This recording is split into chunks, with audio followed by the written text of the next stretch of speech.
Para sa akin kasi hindi lang sila aso. Para sa akin kasi ano sila, family.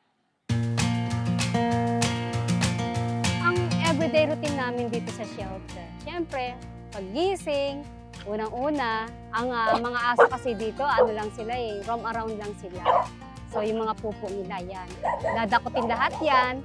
Pagkatapos, ihahanda na namin lutuin yung pagkain nila para pagdating ng alas 3 or alas 5 ng hapon, yung mag-start na kaming magpakain.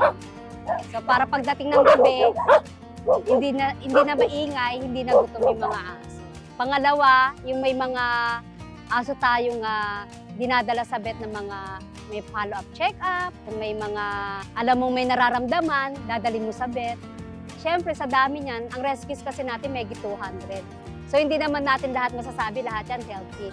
Siyempre meron at merong may isa, dalawa dyan na mararamdaman na hindi mo alam na ikaw yung gagawa, ikaw yung kikilos.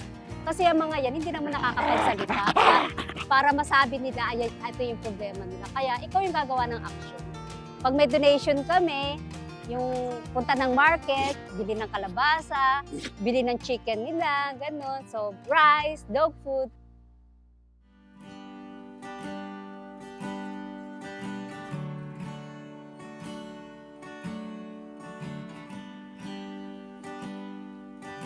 Maraming tumatawag sa amin, almost everyday yan. Nagpaparescue sila, aso or pusa. Nakakasad kasi hindi namin kasi lahat kayang tulungan. Limited lang talaga, lalo-lalo na sa wala kaming pondo. Pinaka-challenges namin dito sa shelter yung kakulangan namin sa funds. Minsan yung mga basic needs namin everyday, yung food, yung medical nila. So, pag wala talaga kaming pondo, napakahirap.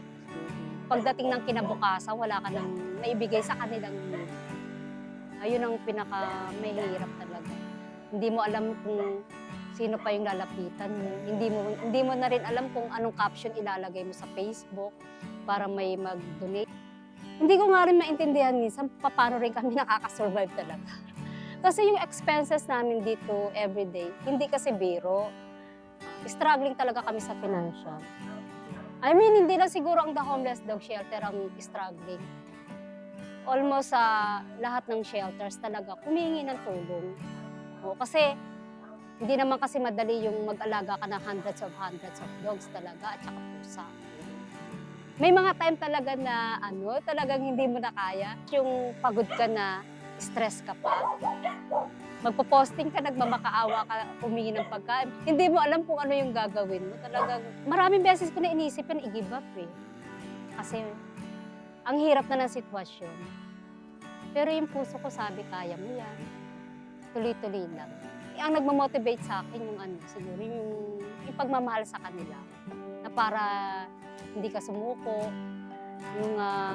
Yung love na binibigay din nila sa akin. Yun nga, kasi ito yung gusto ko sa buhay ko Mas gusto kong mag-alaga, mas gusto kong mag-rescue. Kasi dito ako masaya.